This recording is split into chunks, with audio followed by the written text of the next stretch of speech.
Yo, yo, yo, what's good? What's good? It's Stormybman, and I am back welcoming you to Nerds on Culture with Stormybman. This is number 32 in the series of Nerds on Culture for this Monday, February 6th, 2023. And this is our introduction to anime.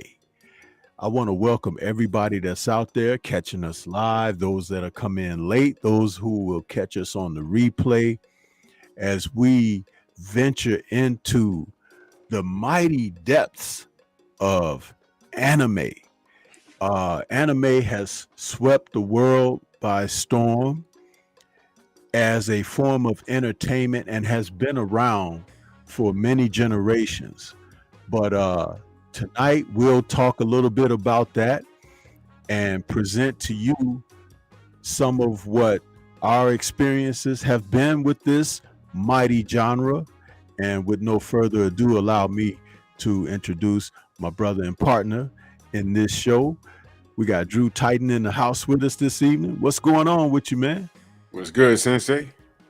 Oh, man, feeling it this evening, feeling it. And, I'm wearing my sensei cap. I got my sensei hat on this evening, and you guys better hurry up and get you some of this, man, because It's great stuff. Come in assortment of colors, and but you know what? Talking about this anime tonight, man. You are going to be the person that will really provide a lot of this information for us as we go forward. And I'm going to be taking some notes on it because I know very little about the genre, but I have some of it in my collection because I've been steered toward it. And my particular taste and interest, they're deep in what I'm into, but I'm still able to acknowledge something else that's out there that's good.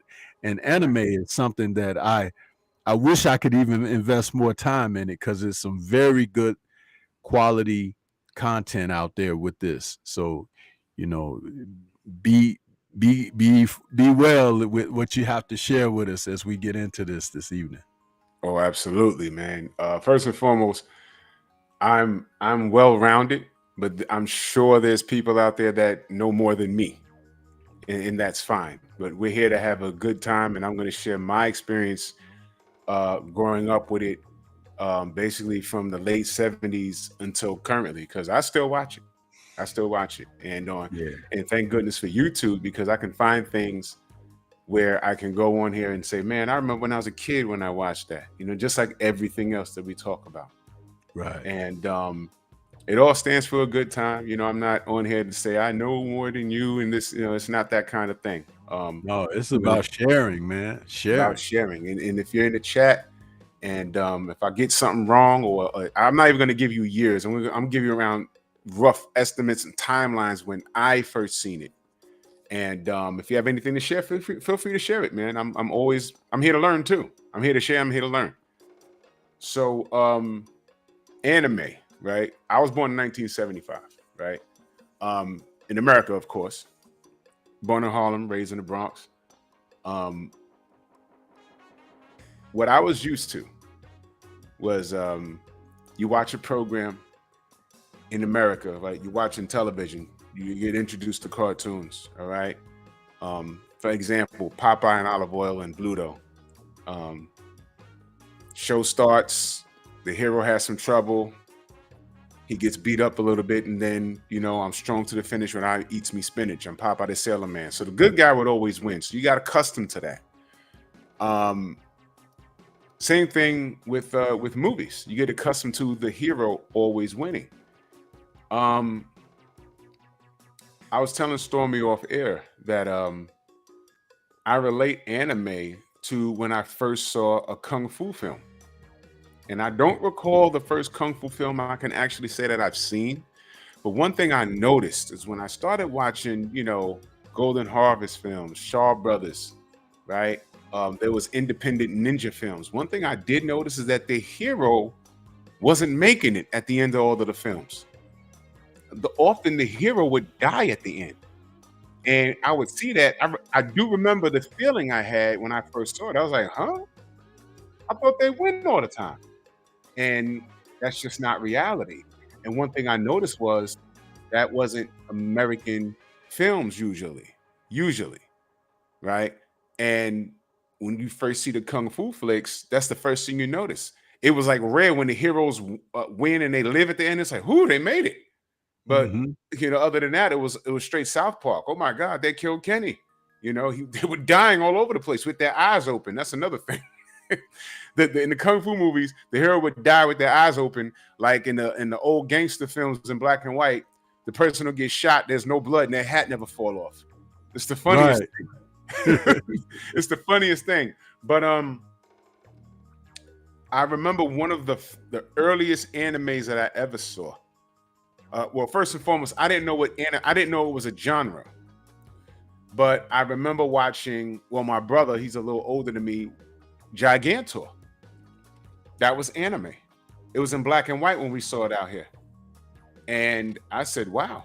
I remember I was like a child, right? But by the time I was like, a little older, a little competent, we watched, Mazinga, the Shogun Warriors. And it was different from watching the typical Saturday morning cartoons that we watched. it was just different. The anime was a little more hard inked. The characters looked very similar. The main characters, come to find out, they looked more Japanese. They all had black or brown hair with big eyes and brown eyes. They weren't blonde-haired and blue-eyed heroes that we were accustomed to seeing growing up. Right. So it was in particularly, if you notice in anime, a lot of the main villains have a European look. They're blonde hair and blue-eyed. That's just something. That's just a little tip. A lot of the villains that you can count on a couple of things. And I'm telling you, Japanese people are very clever with this. I didn't pick it up until I got older. But a lot of their villains, they have blonde hair, they have blue eyes, and they're very feminine, but they're very dangerous. More on that in a second, but they're very feminine. And I'm like, what are you guys trying to say? That's hilarious, right? So I remember the Shogun Warriors. I used to have to watch it. It's weird. When I used to watch the Shogun Warriors, you remember the UHF on the black and white television? Yeah. I used to catch it on a Spanish channel. So it was in Spanish with English subtitles. That's how I used to watch it, right? Then I was watching Mazinga. It was called Transor Z over here. That was in the 80s.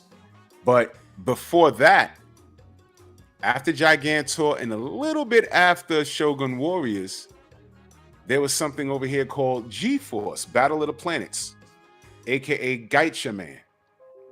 And let me tell you something, man. You go back and watch that. Gaitcha Man, if you've never saw it, if y'all don't know what I'm talking about, Google it. Stormy, you think you could pull up a picture of Gaitcha Man and share it? Yeah. Give me a second. Yeah. This was it. Gaitcha Man was it, man. The intro with the music, and they had a ship. I think it was called the Fiery Phoenix, and it would like burst into flames and look like a phoenix. I mean, they were it. And one thing I noticed about Gaitcha Man, aka G-Force, when it was over here, they just called it G-Force. I guess we were too stupid to say Gaitcha. G-Force, I look back at it now, and when those guys was fighting, they were killing their opponents. And there was a lot of cut scenes, right? And it wasn't until I got older and I started seeing things unedited, they were really cutting people in half and stuff. And I said, oh my God, they couldn't play this in America in 1981. They couldn't do that. You know, a lot of it was cut. A lot of it was cut, but I enjoyed it because it seemed the anime, and as strange as this may sound, the anime, the Japanese animation was, Jet, we're going to get to that. The anime was more realistic. It's like, you know, this isn't fun and games. This is the hero and he got funny colors and he can fly, but he can also die in this episode. There you go. There you go. Yeah, man. There you go. There's a oh my God, what's that artist's name, Stormy? I see him at every Comic-Con. He makes all the superheroes look real. What is his name? Not Neil Adams. There's another guy. White guy, he got glasses, he's heavy set. Yeah, I know who you're talking about. Yeah. Damn, I'm trying to think of his name. He did a poster of Gaitcha Man, and I swear to God, I almost bought it, but he wanted $300. It looked like a real person, didn't it? Oh my God. I said, yo, I screamed. I said, yo, it was a big old poster. I said, how much is that? He said, yeah, it's a little pricey, but $300. I said, bro, it's worth it. And if I had it, I swear to God, I'd have bought it. They're all standing together, and it was like, oh my God. Neil Adams. Neil Adams. That's him. Yeah. If you could Google Neil Adams, Gaitcha Man, he has a whole book. It brought tears to my eyes because this cartoon is pivotal in anime in America. I'm not going to say one of the first, but it was one of the more popular ones. It came on WPIX over here in New York, Channel 11 out here. And it came on at 2 p.m. No, I'm No, sorry. not Neil Adams. Not Neil Adams. Who's the Alex other guy? Ross. Alex Ross. That's him. Alex That's him, Ross. Stormy. Yeah, that's the I- one. I'm That's the sorry guy. I had Neil Adams on my brain, but Alex Ross is the one you're talking about. Holy cow! If you could, if you can, I know it's on the fly, but if you could find the Alex Ross Geitcher Man picture, holy cow! That guy is awesome. That guy is awesome, and he did Geitcher Man, and I gotta tell you, man, this anime, it might look a little clowny to you guys now, but they were killing people. When you see it unedited, it's like, whoa, I'm watching episodes that I saw in 1981, and I'm like, I don't remember these people getting killed like that. They cutting people's heads off. I said, what's happening here? They couldn't play. They had to edit the hell out of it. But this was more like grown, if that makes sense. You know, the villain gets away and they shoot the plane out the sky, blows up. You don't see no parachute. It's over. And it's like, wait a minute. You look back at it now, you're like, wait a minute. He's dead. You know what I'm saying?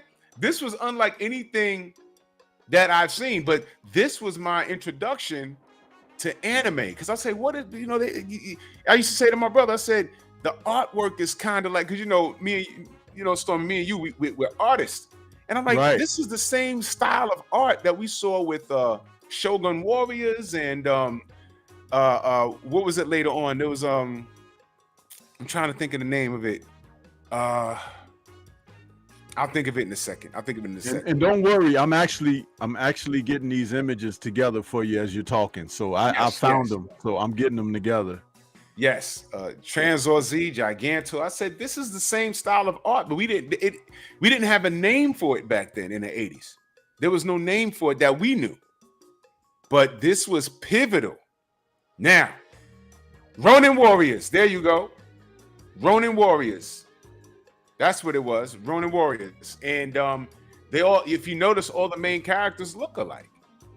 So what used to piss me off when I was younger, right? I used to get out of school at 3:00, but every Friday we had a teacher. She had another job title. So every Friday we would get out at 2:30, and I would run home. And catch G-Force. But my brother would be home already, so he pretty much saw every episode. I would catch like one in a 5-day period, right? So one day, right, I go home, and it's a Friday. There you go. That's my man Mark right there. I don't know what his Japanese name is, but that's Mark. That was the leader of Geitcher Man. And then here's another one that I found. They used to jump out the plane, and they used to do the tornado. That's it. Oh my God. That's it. Wow. Yeah, man. Alex Ross is that dude, man. Wow. Mm-hmm. Wow. Alex Ross, man. That's them, man. That's G-Force. That's G-Force. And the guy on the far left, that's the villain. Forget his name. But this is classic, man. This is classic stuff, man. Classic stuff. So one day, I run home, drop my bag off. I say, all right, it's time for some G-Force. I only get to watch it one day a week. And it said, coming up next, Voltron. I said, what the F is this? What happened to G-Force, man? So we said, all right, well, what is this? So we're watching it. And the first thing we noticed was, we was like, yo, it's that funny art. You know, it looks like G-Force kind of art. And it was the original Five Lion, Voltron, you know, and we watched it and we got hooked on the first episode. We got hooked. And we was like, all right, no more G-Force, no more Battle of the Planets, but this Voltron thing looks pretty dope. That was 1980. I want to say 84. It might be 84, 83, 84. I forget. But we were watching it, and I said, man, this is dope, right? And for those of you that are my age, y'all know the story about Voltron, and we're watching it. And then around that same time, early Saturday mornings on Fox, right? There you go. There goes my guys right there. Got you, man. There you go. There you go. Early one Saturday morning, my brother, he used to get up like at an ungodly hour. It was like 5 in the morning. He's hit me. Wake up, man. You got to see this. So I get up. I'm like, what? He says, look at this cartoon. Storm, you get me hype with these pictures, man. I know, right? I'm finding these images, man, and I'm like, holy smokes, they look so good, man. And you know, you and I, we have a special appreciation for this because we're artists too. So it's like some of them I can't upload because they're a different file. Yeah. This only takes the PNG and the JPEG, but some of them are like Avril files and stuff like that. So it's like I can't upload those, but the Alex Ross images are awesome. You guys, all you gotta do is Google them. They're out there, and they look so good. They look so good. Gotcha Man is based off of birds: the dove, the hawk, you know, the falcon. I forget who was who, but I think what was his name right there on the right? He was the hawk. I think he was the hawk, and I think Mark was the eagle. I believe I forget, but this was my show, man. Man, they were badass, bro. Yeah, it was violent, man. Yeah. So my brother wakes me up and he says, man, you got to see this cartoon. And I woke up when the intro was on and I said, man, it's that artwork again. And it was Saber Rider and the Star Sheriffs. I said, oh shit, this is dope. Right. and they, of course, they were Star Sheriffs. And what do you know? They had a big robot that backed them up. I said, man, this is dope. So Voltron set the tone, and that set off another genre. You know what happened when Voltron came out? Guess what was out around the same time? Transformers season 1. So as a kid, I was all robot out. Everything was robots. Everything was about robots. If it wasn't a robot, you ain't want it. That Christmas, I got a Voltron. My parents, Christmas Eve, we was in Chinatown. Everybody was like, yo, you got to go to Toys R Us to get a Voltron from Matchbox. My mom said, nah, watch this. We went to the Chinaman in Chinatown. And I looked up at it looked like a hole-in-the-wall store. And I said, yo, there it is right there. With Japanese on the box. The guy was like, it's the same thing. And I bought it. Well, my parents bought it, $100. So that's the early years, and when you're just you're just a kid and you're enjoying it. But as you get older, you start to do. That's the Alex Ross right there. Look at that, man. Man, his artwork is so amazing. It looks like real people modeled for him. You know. Yep. He's the guy that does the Justice League realistic looking art. Right. And I love when Zack Snyder reproduced that image with his own, stars from the Justice League. Yes.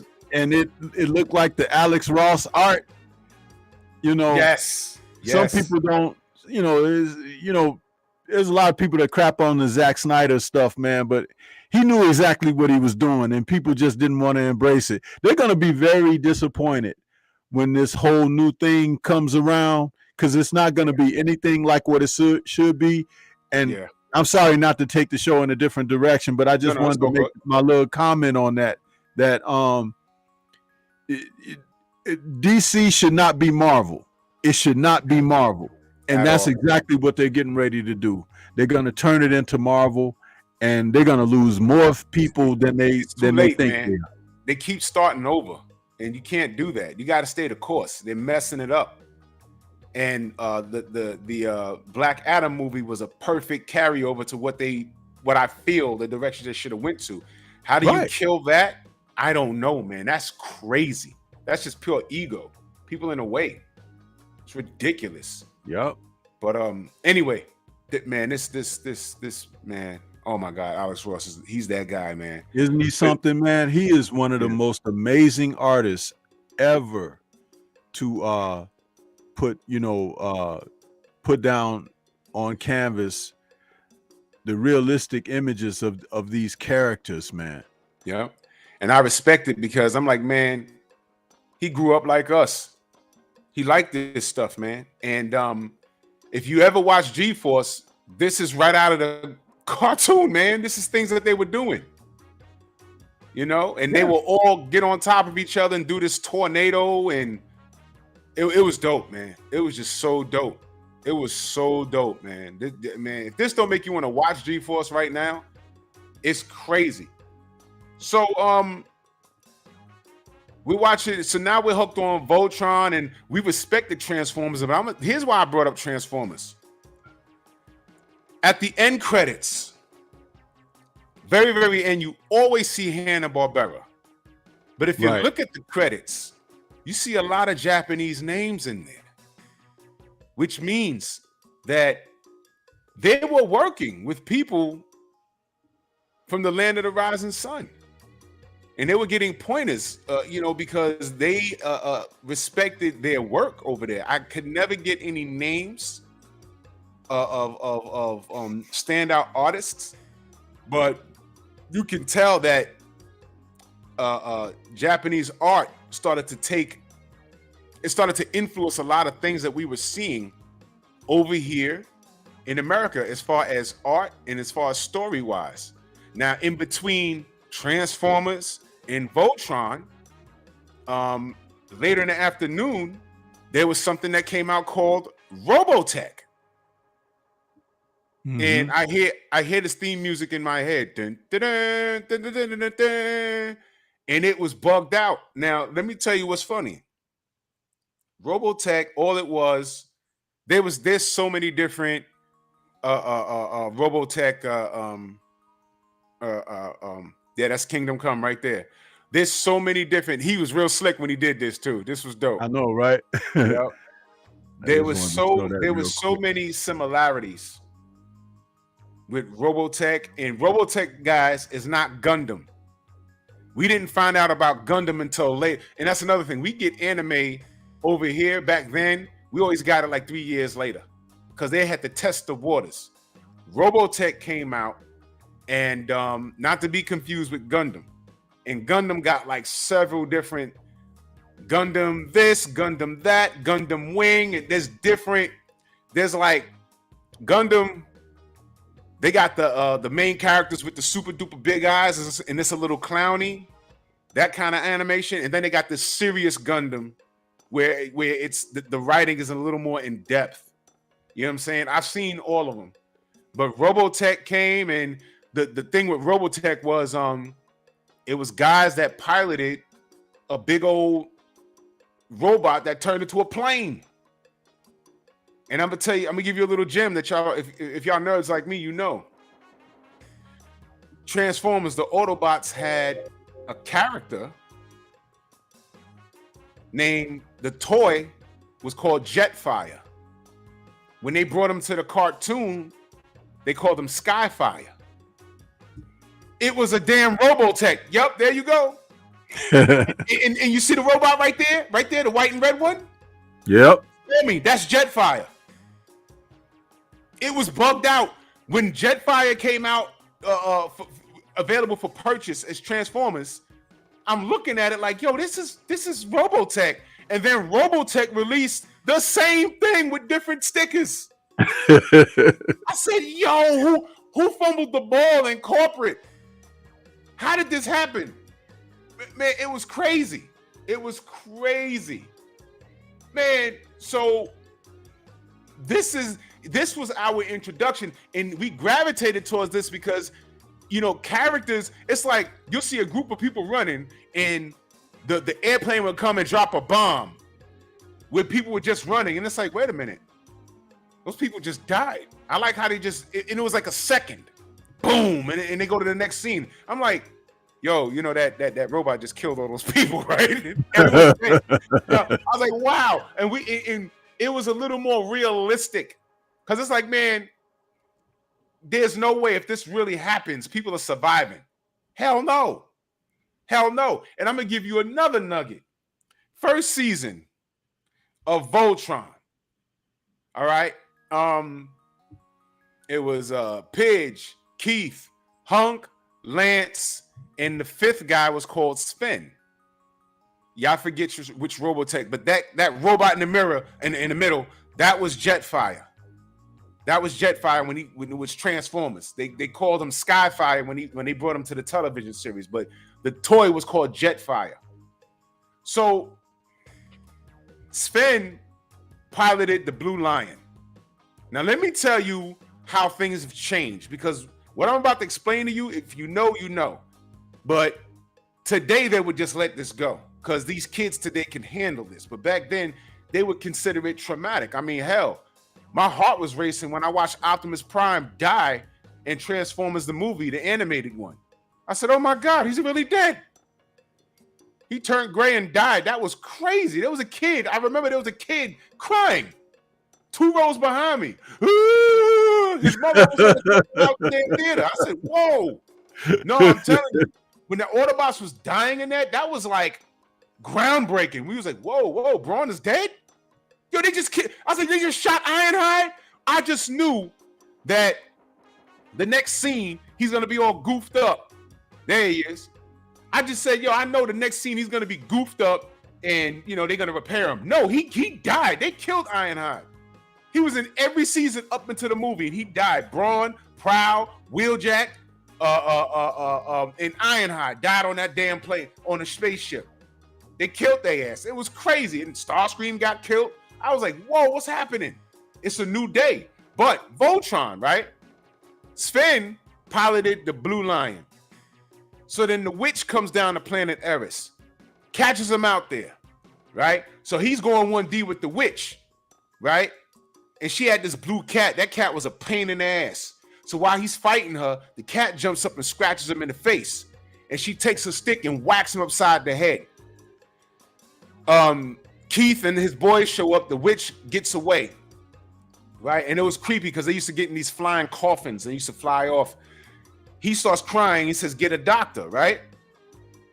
So what the news that we got was Sven was in a coma. He was in a coma, and that was it. The princess took over piloting the Blue Lion, and we ain't see him for like 2 seasons. We ain't see him. So the whole time we was like, what the hell happened to Sven? Well, later on, you find out that now this is a story that we got. We find out a great image of them right here. This is a great image of them. Great image, right? We find out that Planet Doom raided a part of Planet Eris, and he got kidnapped.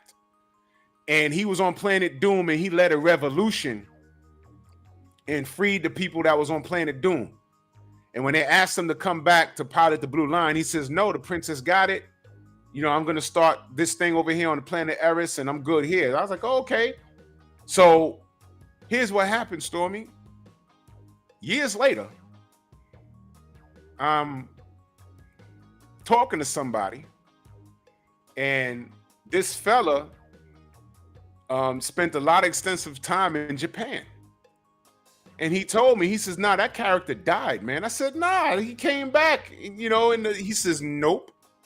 He said, Sven died. He had another name in Japan, obviously, but they said that character that wore the white and black Voltron uniform, he said he died. They killed him. Now, here's what happened. Years later, and it's on YouTube, he died. When the witch hit him, she killed him. The funeral is on YouTube. Dang. It's on YouTube. She killed him. And what happened was he was alive for a little while and then he died. Right? They had him in a coffin with pink roses and they were all crying and stuff.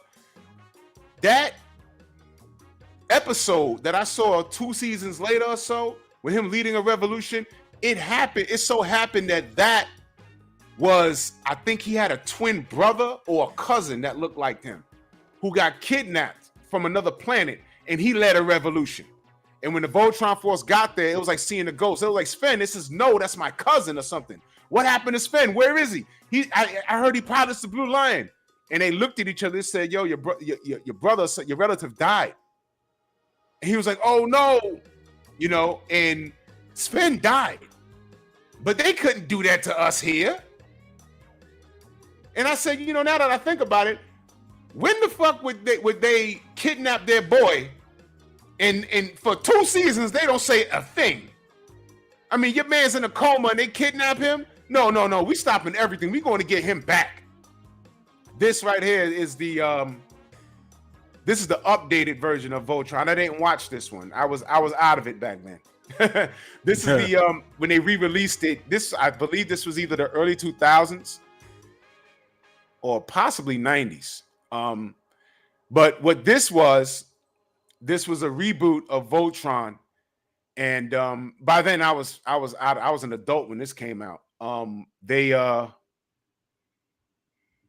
They just rebooted it, and if you can tell, that's anime art, but it's Americanized, Right? Because that style of art is it's eye candy and it's appealing.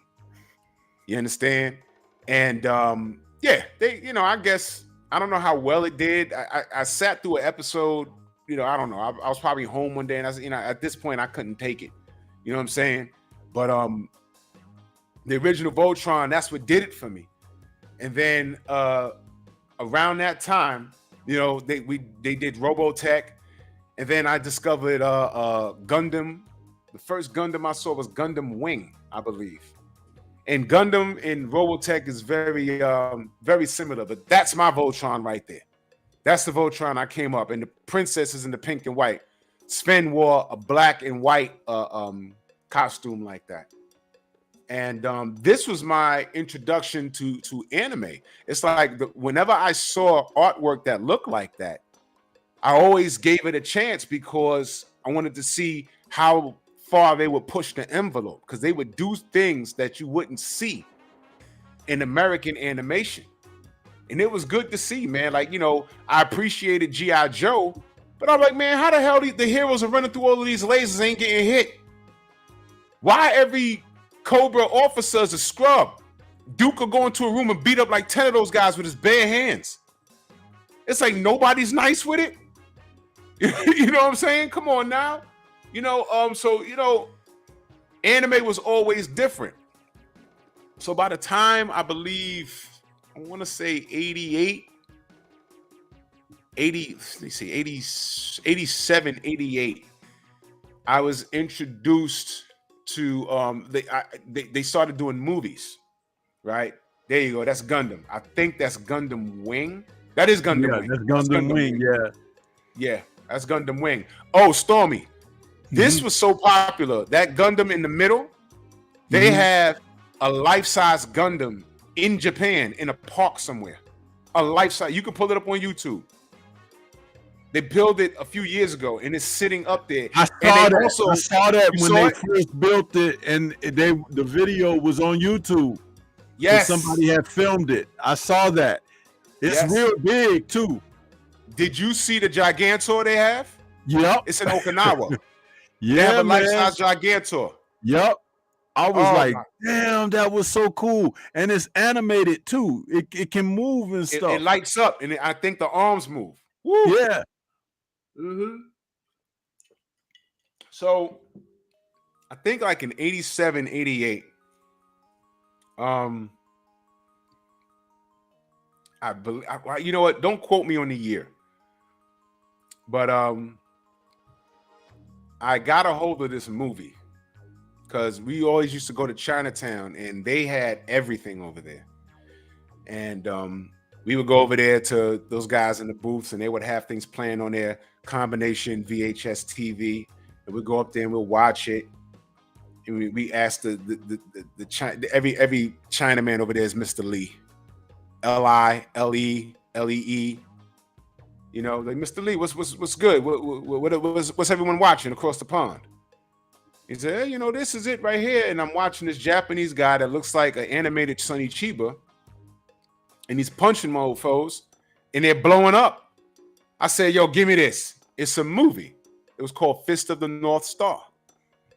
Oh, so I take it home, and this was the movie that I saw. And the story was about,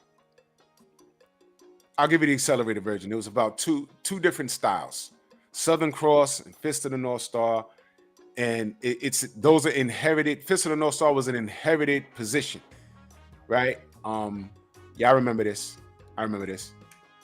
It was an inherited position, and Kenshiro was heir to it, but he had a brother named Rao, who's actually stronger than Ken.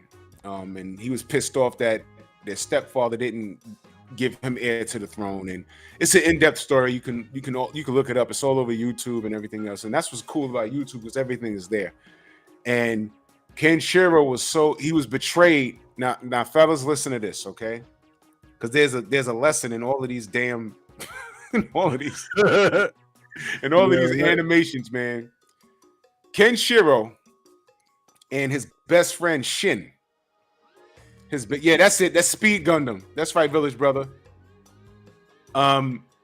Shin was Southern Cross, and they were best friends. And of course, Shin likes his girlfriend, right? And Kenshiro has a hating ass brother named Jagi, and he lied to Shin and told him some fun. There you go. That's him. Don't he look like Sonny Chiba? They did that on purpose. And that point, when he's pointing his finger out, you know what he's saying? You're already dead.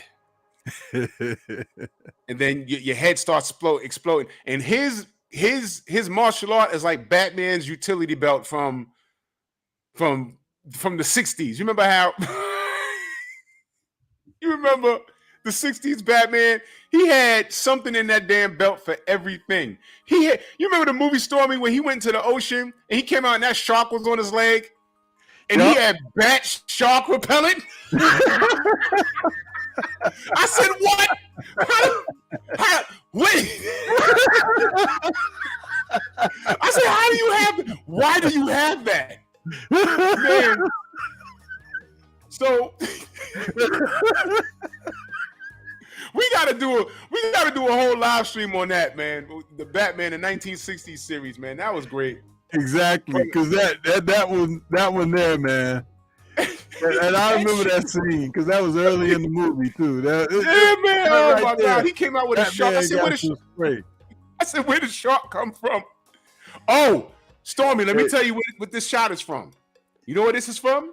That's like he doing this Sonny Chiba thing, because he got this. Even the belt he got on is like the belt that Sonny Chiba wore in the Street Fighter. Street Fighter, Kenshiro, the Fist of the North Star is like Mad Max meets Kung Fu, the Kung Fu the series over here, right?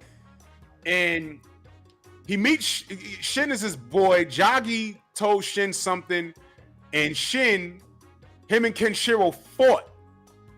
And I guess Kenshiro was pulling his punches, but Shin didn't. He beat his ass, cut him up, because the Fist of the North Star style works your nerves from inside out. Right. Southern Cross is outside in, so he could cut you with his hands, and you won't know you're cut for like a second. So he cut him up, and then he took his fingers and poked him and poked the Big Dipper on his chest and stomach, and left him for dead and stole the girl. Well, he didn't die. He comes back, and eventually he fights Shin and kicks his ass, but they made up before he died. But Rao took over, and Rao's a beast. He's an absolute beast. But this right here, this picture you got right here, Stormy, is from the actual video game called Hokuto no Ken. And they have all the major characters from the anime. I have this video game. I have it for the damn PS2, and my PS2 doesn't work anymore. So like a dumbass, I got the goddamn video game sitting in. Yep, there you go. There it is. That's it. That's Ray. That's his girlfriend. That's Rao on a horse. That video game is so dope. And that's Jagi right there on the lower right-hand side. And in the video game, they have everything that they've done in the anime. That's like their special moves. Yeah, it is so dope. And Kenshiro's that dude. And listen, They got into a fight over a damn girl, y'all. And that's all I'm gonna say. It was over a damn girl. All right. That's how it started. Shin had no business. He had no business.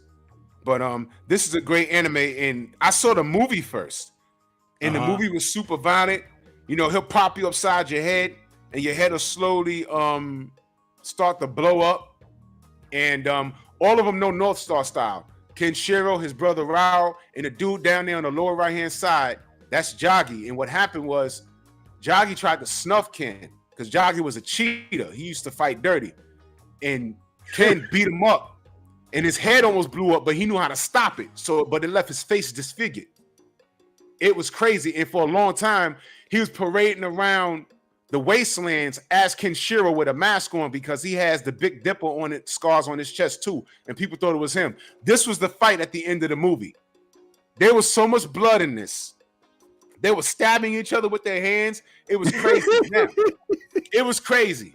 I'm like, no one could survive this.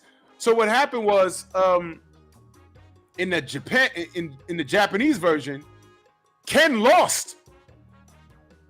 But the little girl, forget the little girl's name with pink hair.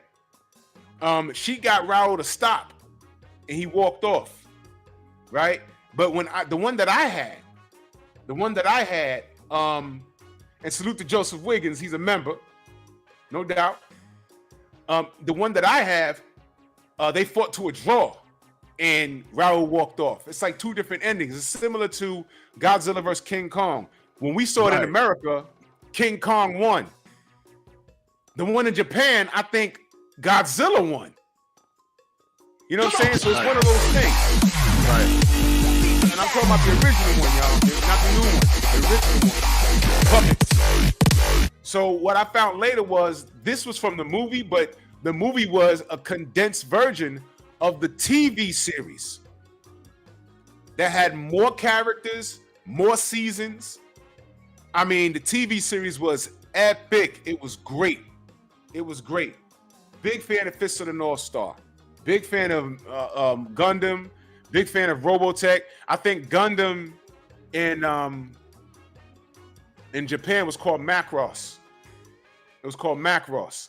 Let me say salute to Joseph Wiggins for becoming a member of the channel, man. Appreciate you, Joseph, and welcome to the Stormybman family, man. Welcome. No doubt. So, yeah, Thaus, thank you. The TV series of Fist of the North Star had 80 episodes, so pack a lunch. If you could find all of them, pack a lunch. I know I used to have, there was a cable channel on here. They don't have it no more. It's called the Action Network. And every Saturday, they will play 5 episodes in a row. Man, why do they keep taking those doggone channels away, bro? Because just when you start getting into them and watching the content, they disappear. They take the channels away. Did y'all have that in Chicago? The Action? Yeah. Action? Yeah. Do you remember how good that was?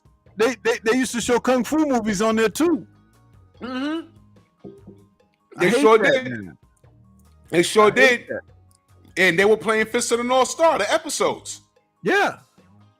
Man, hated that they got rid of that channel, man. That was a man's channel right there, man. That was a man's channel. Exactly, bro.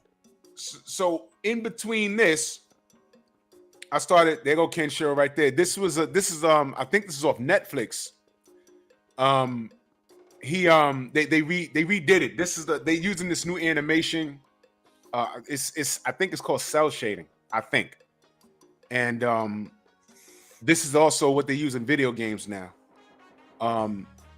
If you could pull up a clip of Hokuto no Ken, the video game, on YouTube and just share that real quick, all of those characters are pivotal that they have on there. I have the game and it's been sitting in my drawer. I swear to God, Stormy, for 4 years because my PS2 broke and I can't play it on my PS3 that for me. Spell that. HOKU space NO space KEN and put in a fighting game. And everyone's finishing move. The dopest dude out of Southern Cross was Sousa. He was the strongest guy in Southern Cross. And let me tell you how creative that character was. Kenshiro's martial art, he knows every vital point on your body. He could do something with his finger where he could just touch your forehead and it'll say 1,000-step head explode. And you'll be walking, and once you hit step 1,000, your head will blow up. Just because he touched a nerve on the side of your head. All right? Now he fights this dude named Sousa, and he touched him. And he was like, "You're already dead." And Sousa just looked at him and he started laughing. And he kicked Ken's ass in the first fight. And they're like, "What?" You know what the problem was? Sousa, that character, has a condition, and I forget what it's called, but it's a real life condition. Stormy, you know the condition where normally our hearts are on the left side of our body, right? Right. But Sousa's organs was reversed. It was on the opposite side of his body. That's a real condition. I mean, you won't die from it, but it's a real condition. Mm-hmm. That's the condition he had. So nothing Ken did to him worked. All the pressure points was reversed. So he had to do a new strategy. He eventually beat him, but that was so creative. Everything he did to him was not working. And I was like, "What's wrong with this dude?" And he had that condition. I was like, "Oh, that is dope." In the video game, that death touch is in the game. You do something with the joystick, the character will jump in the air and touch you, and you'll see a countdown. And your opponent, he has to try and beat you before the time runs out. So while he's trying to kick your ass, you can have full energy. But if that timer runs out and it gets to 0, you just die. That's it. Let's see if I can pull up. That's for the PS2. That's it. That's my game right there. That's Ray. It's Kenshiro, obviously. That's Yuta. It's spelled Judah, but his name is Mamiya. And during this intro, they're playing the intro song from the cartoon. You are sharp. That's Sousa right there. Rao. That's the intro from the game. But the gameplay, it's like Street Fighter, but with Fist of the North Star characters. That's his brother Toki. I have this game, Stormy, and it doesn't work. My PS2 doesn't work anymore. Maybe it'll work in the PS5 because it plays multi-platform stuff.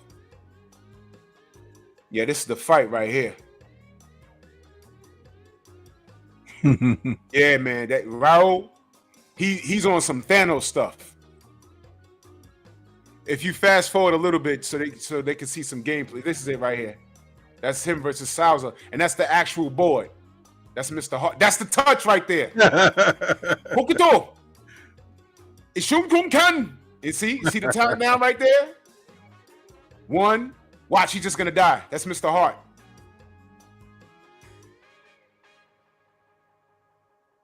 Watch this. 4, 3, 2, 1, dead.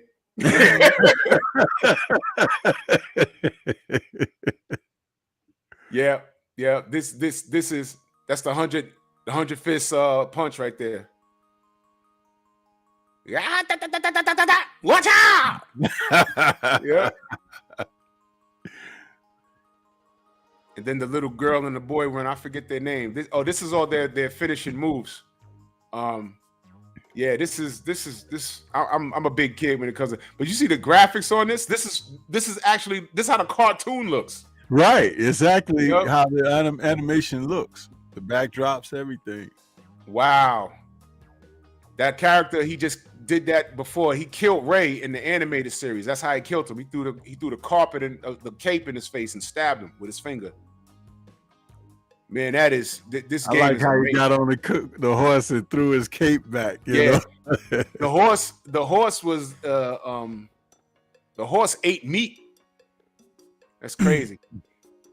Yeah, that's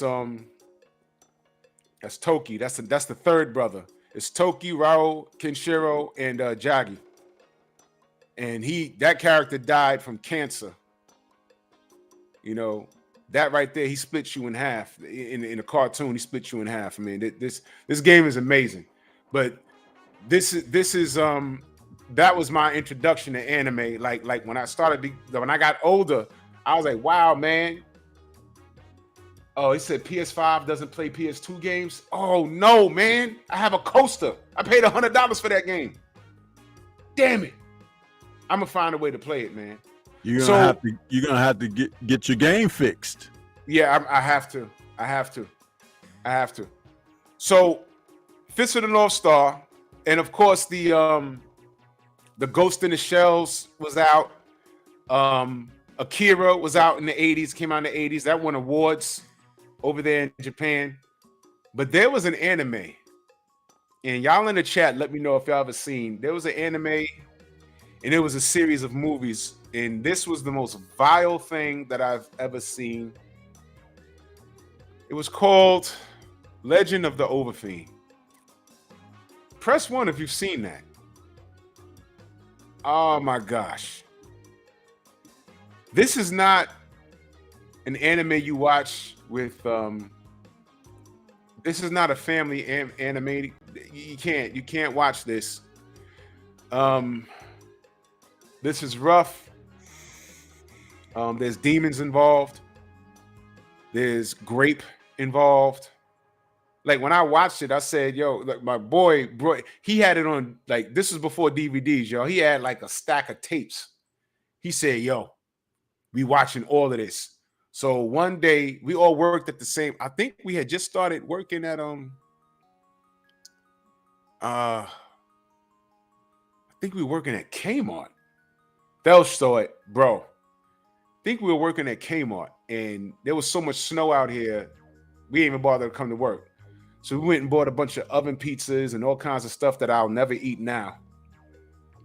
And he said, we're going to watch all these movies called Legend of the Overfiend. So from like 11 in the morning to like 8 at night, we sat there and watched this thing, and we couldn't believe what we was looking at. Let me tell you what this is, man. It's about the end of the world. And these demons come up, and when people are fornicating and stuff, these demons come about. And the Overfiend, Stormy, I can't explain it on this show, man. This is something that you definitely got to go to Patreon with this. Yeah. Well, you know, hey, it's something we can record it later. Yeah. And then I can, because I do have a Patreon. We can upload it, you know, and tell people that they can go there and check it out. I got something that I want to share here. Yeah, Thelch, Violence Jack, bro. All of that stuff is connected. Devilman, Violence Jack, and I think Legend of the Overfiend. Bro, all of this stuff is connected. The Japanese were really, they had like this obsession with the end of the world stuff. Right? Shemaine, I saw Berserk. Crazy. I watched the whole thing. It is insane. This is what I've been telling you needed to check out.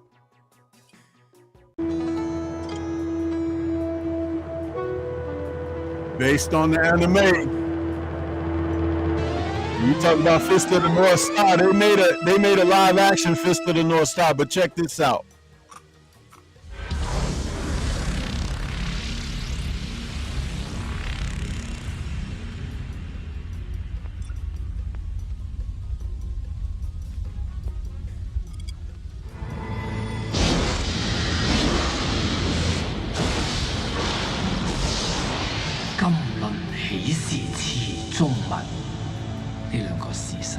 Oh, I know what this is. 幫主將來要收嘅兩個徒弟，一遇風雲變化龍。我要逆天改命。無堂主係萬金之軀，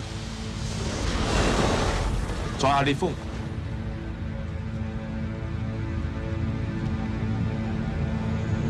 你係咪同小師妹有個劍種咁地？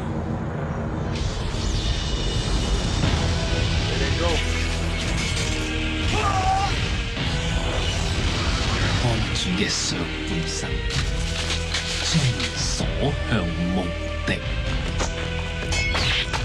下半生又如何？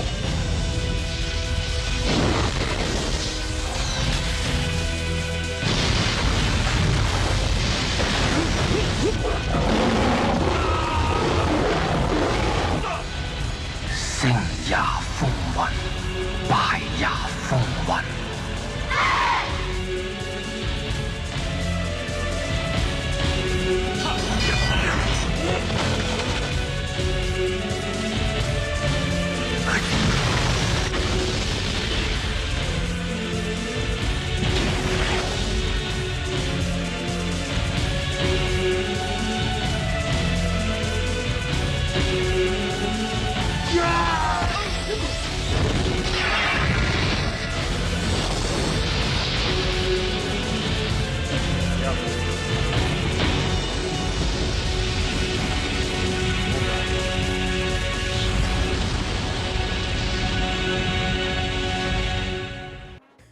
The Storm Riders. Storm Riders, yep. The special effects were really good for the time. What For year the was time that? that it was made, absolutely, bro. Absolutely. What year was that? 1996 or 8. One of the two. Yeah. Yeah, that was good for the time. That was good for the time. And they nailed it as far as the looks of the characters. They nailed it. They really, really nailed it. Man, that was really dope. Those things were bouncing around there for a good while. There were a lot of animes that stuck out more than others. Like I said, the Gundams, the Macross Plus, and Voltrons and stuff like that. As we got older, there was an anime that was based off of an old Chinese story called The Monkey King. By the time we got a hold of it, it was called Dragon Ball. Dragon Ball. A little guy named Goku, little kid, with a tail, and he had like superpower abilities. He had a cane that was able to extend. He's based off of the Monkey King, and what they did when they brought it back. They started to add to the story Dragon Ball Z, and man, did that take off. I mean, Stormy, you've seen. You don't have to know what Dragon Ball Z is to when you might not know the name, but if you see a character, you'd be like, oh, I've seen that. Yeah, and it's gotten so popular that I forget the name of the brother that started it, but when he ended the series, what happened was the rights got sold, and they made another series called Dragon Ball GT. It wasn't as good, and what they did was they screamed for the original writer, the creator, to come back and do a whole new series, and he came back and he did it. And this is the latest Dragon Ball series that we see now, as of late, with the movies and everything else. And it's been around for over, Dragon Ball been around for over 25 years, maybe a little longer, but it's been around for a long time. Has Akira Toriyama. Yes, that's him, Akira Toriyama. And there's another artist that has a very popular series that if you look on Netflix, all the series is up there. Now, I will say this. I've seen all of it. I just watched the last series that was up. Yeah, you're right. No Smoke. It's not canon. It's very confusing. They redid the Brawly saga. It's very confusing.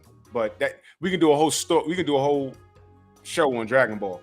But yeah, Dragon Ball started in '83. By the time I saw it, it was like '85. I used to see it in black and white in Spanish, English translation on another channel. It was crazy. So when I saw Dragon Ball Z, I said, "This looks like the dude." But when he was a little kid, and I was like, "Oh man, they brought it back." It was crazy.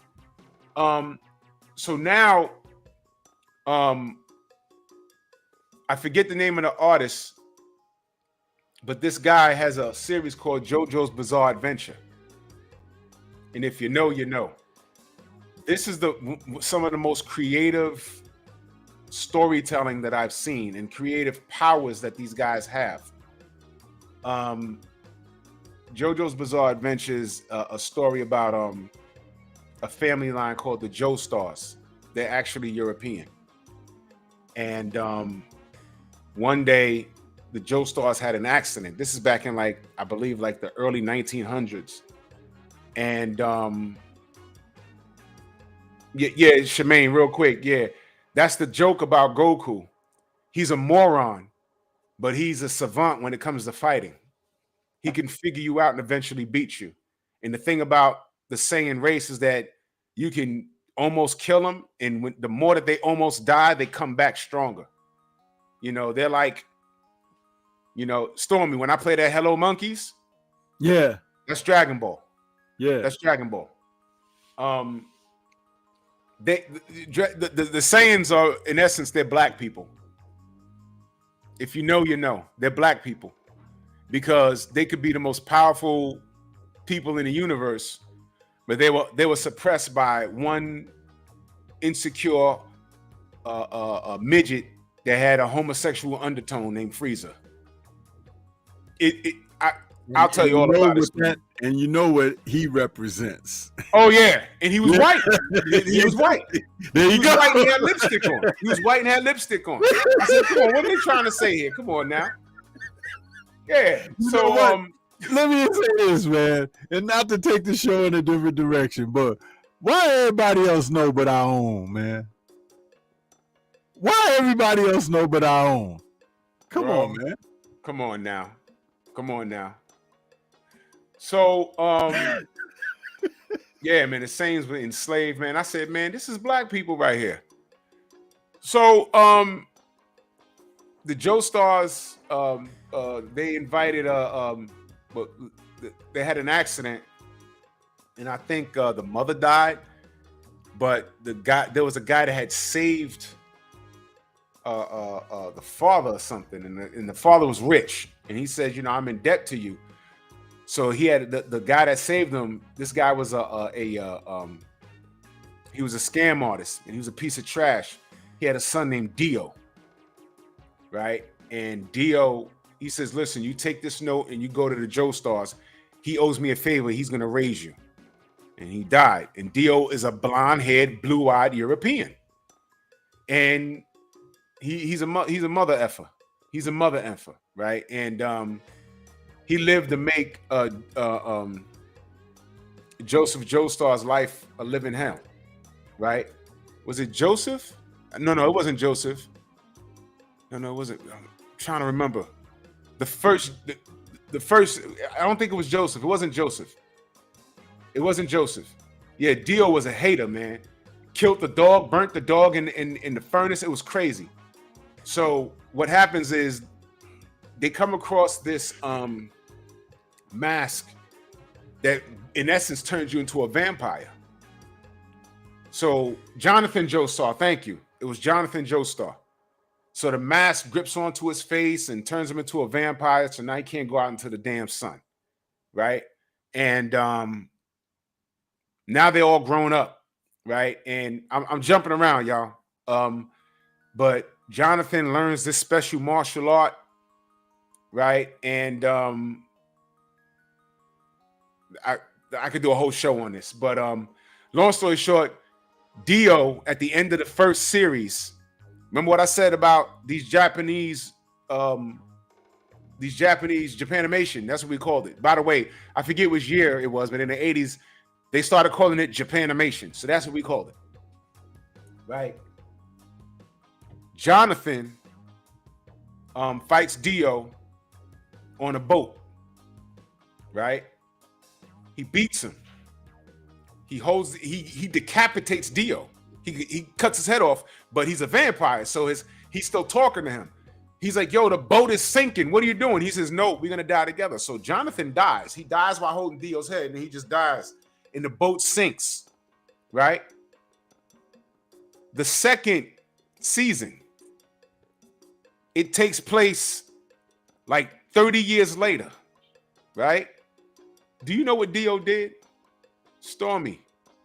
Tentacles comes out the head. He goes in Jonathan's body. He decapitates Jonathan, puts his head on Jonathan's body, and goes into a coffin. We was at the bottom of the sea for 30 years. He stole his body. The Joestars have a unique tattoo. It looks like a star on the back of their neck. So when Dio comes back, right, the wound is healing, and he has this star on his tricep. It's really Jonathan Joestar's body. So the bloodlines are now crossed. What happened was a power awakened in people, a power called stands. The only people that can see it are the people that have stands, a stand user. And stand users are attracted to one another by some way. These are the weirdest but most creative powers that you could ever see, right? One guy has a stand that looks like a gun. It's called Hall. His name is Hall Horse. And another thing that's unique about from season 2 on, all of these stands are named after pop culture. All of them. One of the stands is called Purple Haze. That's a Jimi Hendrix song. It's one of the stands, and this is you got to look at the manga because I didn't see this on the anime.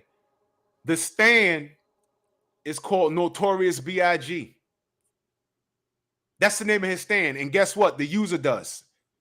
In the manga, a guy is on a train and it's going over like a river, or I think he's on a boat or some shit. And he's they're in the boat, and the guy wobbles out with a crazy look on his face. I was like, what is this? He pulls out a gun and blows his brains out and kills himself. That's how his stand got activated. He had to kill himself, and his stand was named Notorious Big. And it's in the ocean. It's weird, man. It is so weird. So you find out in that second season that Dio's stand was actually, it would have been Jonathan Joestar's stand. And his stand was called the World. And the power of the world was he would be able to stop time. And they couldn't figure it out. They could not figure it out. And he ran through his whole crew. Joseph Joestar was Jonathan's Jonathan had a son. So Joseph Joestar was Jonathan's grandson. And his stand was called Hermit Purple. So Jotaro was his grandson. And Jotaro also looks like Sonny Chiba because he's half Japanese. Jotaro Kujo is his last name, though. So they running around fighting Dio, and Dio, they couldn't figure out what his stand was because he was killing everybody.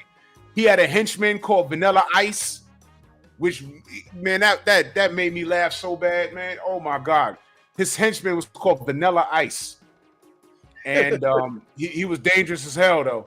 But when they figured out what his stand did, he's fighting Jotaro at the end, and he couldn't kill Jotaro for whatever reason. He's like, what's going on? Jotaro's stand is called Star Platinum. So he was like, yo, why can't I kill this guy? Come to find out, Jotaro's stand, Star Platinum, and Dio's stand, The World, was the same stand.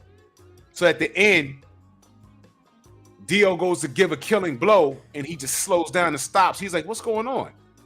And Jotaro comes out the flames. He says, I stopped time. And Dio's like, what? And he punched his legs off. He punched his legs off, broke his legs, and then punched his head off. He punched his head off. And at the end, he says, you know why this happened? This happened one reason only. You pissed me off. Man, I fell out my damn seat. Jotaro is so gangster with it. It's so gangster, man. But they have various seasons. All of the seasons are on Netflix. And I will admit, though, the more the seasons go on, the more creepier the characters start to look. There's like a lot of they look pretty gay. I'll just say that. You know, it gets a little too artsy for me. They, you know, men with pink hair and lipstick. I'm like, what's going on here? What's happening? You know, but I watched the whole thing because I read the manga and I watched the cartoon. It's like one of those things. I got to see it, you know. I got to see every Star Wars that comes out because I've seen them. I can't like I can't miss a movie. You understand? But I said all that to say this. Anime, it used to be like a one cartoon here, one cartoon there. Shh, did you see it? Did you see it or not? Or what? You know, it was one of those things. Now it's the big thing. Teen Titans Go. It's American animation, but it's based off of Japanimation. It's based off of anime, and now this is what people are looking for. It's like it's sort of like the Marvel and the DCEU. It's like, okay, we're gonna sneak out a movie here and see how it does. And now a year can't go by without a damn superhero, a Marvel or DC movie. There won't be 1 year anywhere without a movie being released. You understand? So it's a part of our culture now. But I'm glad to say that I was here for it. And there's a lot of animations that I didn't mention that that really hit hard. But I can say I was here for the root of it. I was here for the root of it. There was also an animation called Sport Billy back in the day. That was anime too. That used to come on at 5 in the morning on Channel 11 out here. You know, but anime is that thing, man. And we'll just look for it. I saw someone put in the chat, Vampire Hunter D. Great film, both of the movies. He had 2 movies. Great movie. They had a video game that came out called what was it? Capcom versus Tetsunoku. What that was Capcom characters from the video game universe versus anime characters, and G-Force is in the game.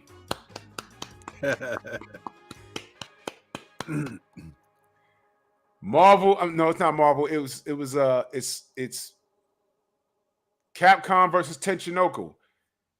Stormy, if you can pull that up, it's on YouTube. And there's characters in there that made my jaw drop. I'm like, I can't believe they put this guy in the game. Even in the background, they got characters from other cartoons. You're like, yo, you see who's in the background walking over there? It is crazy. Capcom versus Tetsunoku.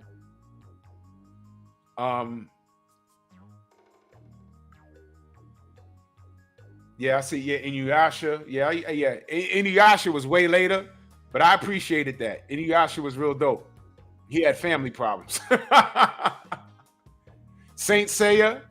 Yup, Saint Seiya. Brilliant stuff, man. Brilliant stuff. There was a whole bunch of stuff, man. There was a whole bunch of anime. Yeah, listen, Cowboy Bebop. Cowboy Bebop was flavor. Did y'all watch the live one? The live one. On Netflix. The live action Cowboy Bebop was pretty good. It was pretty good. Samurai X, I like that. Gaiva, that was dope. Yeah, the boxing anime. What you call it? I had it on my show just this past Sunday. Bleach. How many episodes of Bleach? There's like 1,000 episodes of that. I'll never catch up.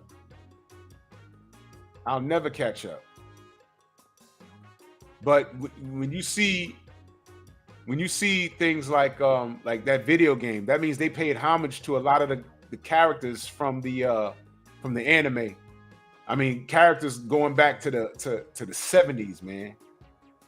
You know what I'm saying? I mean, yeah, One Piece. How'd you know Ippo? That's the boxing. He has a video game too.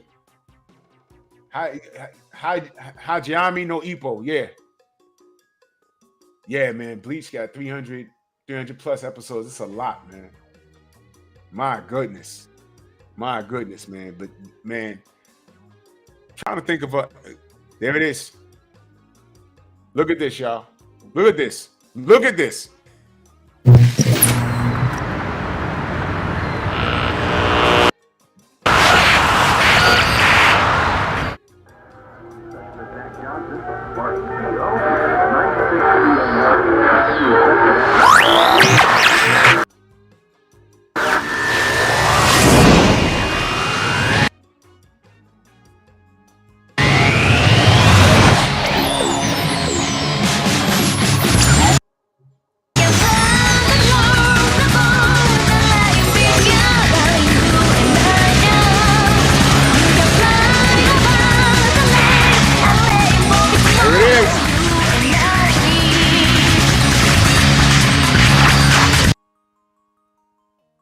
That's Mark.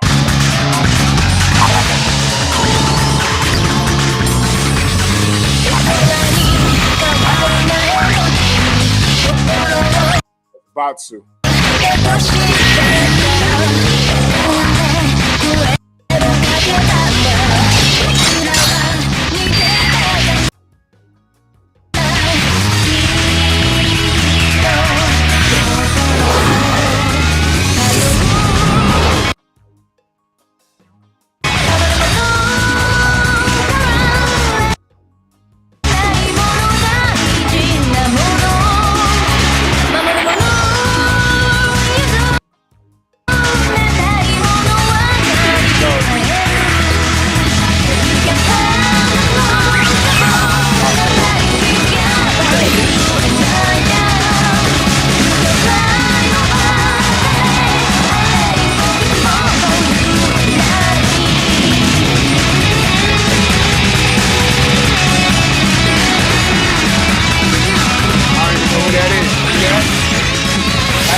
That character Ryu got the illest fighting resume in all of video games. He's fought everybody. Ryu's fought everybody, man. He's in every game. If you have a fighting game with Capcom, he's in it. Right? But that gun, I think there's 2 of those too. And the gameplay is awesome. You know, if you can't do bright colors, you'll catch a seizure. But that's the power that animation from Japan, the influence that they've had around the world. And you got to be a complete nerd like myself to understand those. I knew who all the Capcom characters were, but those other characters, the girl with the mask on with the D on her forehead, she's from a character she's from an anime that came out in like the 70s. She's in the damn game. You understand? So I mean, look, man. Yeah, there you go. There, Kashan. That was an anime. He was Kashan, the android hunter or something. That was him. Man, listen. I can go on and on and on about this, man. I mean, actually, Stormy, we gotta definitely revisit this. Yeah, of course. That's why I titled tonight's show "Introduction to Anime" because this has many layers to go through, and we'll take our time and revisit the subject, you know, and come back and talk about more of this content. But I know you got to get ready for your show, so we're gonna get ready to get on up out of here. But this is what it's all about, man. It's Nerds on Culture. See, now Drew knows far more about anime than I could ever dream of knowing, which is why he basically took the lead on tonight's show. But I found myself to be useful and pull those images and absolutely, guys, absolutely. You know, that's why we work in tandem. That's right. That's right. Do it that way, you know. That's right. So, man. But yeah, I have man. fun. I had fun with this, man. And every anime that I talk about could actually have a show on its own, you know. But I just want what we did here tonight is we wanted to give a breakdown on my experience, and it actually, because some of the brothers in here were born in the 80s or 90s, but it predates that. You understand? And there's so much there, man. And I'm glad to see that it's here, and it grew wings of its own, and it's everywhere now, and I like it, man. I love it. Yep. So, you know, it's great. But yeah, we're gonna get ready to head out. Final thoughts on tonight's show. Brilliant show as usual. You get to kick my legs out, man, and I enjoy this, man. And we have fun here, bro. We have fun here. I really enjoy it, and I'm already looking forward to next Monday, man. I can't wait. I can't wait, man. This was so dope. Absolutely. Yep. So dope. My final thoughts is like I learned a lot because I saw and heard characters you were talking about that I didn't watch a lot of the content, but I was familiar with it because it would be on and I would see it. So it's like a lot of people. I didn't remember all the names of the shows and the characters, but it's like, man, I saw that before because it was on. It was a period of time where that stuff was really on a regular basis, and I was able to tune in, especially like G-Force and stuff. Yes. When you start talking about that, man, it took me to a special place because, you know, when it was on, I was aware of it because I would see it. And sometimes I watch a little of it and then, you know, because I wasn't really into anime like that back then. But now when I look back on it, it's all so classic that it's a part of culture that should never, ever be overlooked. Right. You know, so, right. But yeah, those are my thoughts. And I can't wait for next Monday, man. We'll be back with something else. And you guys that came in a little late, please go back and catch the replay. Thank you for tuning in. We're going to get on up out of here. Peace to everyone out there. This has been another Nerds on Culture, man. It's like we're rolling right through with these shows, and they're a lot of fun. So just tune in because we got something in the bag for everybody. Shout out to the mighty LDBC, and we out. You know, so peace, everybody.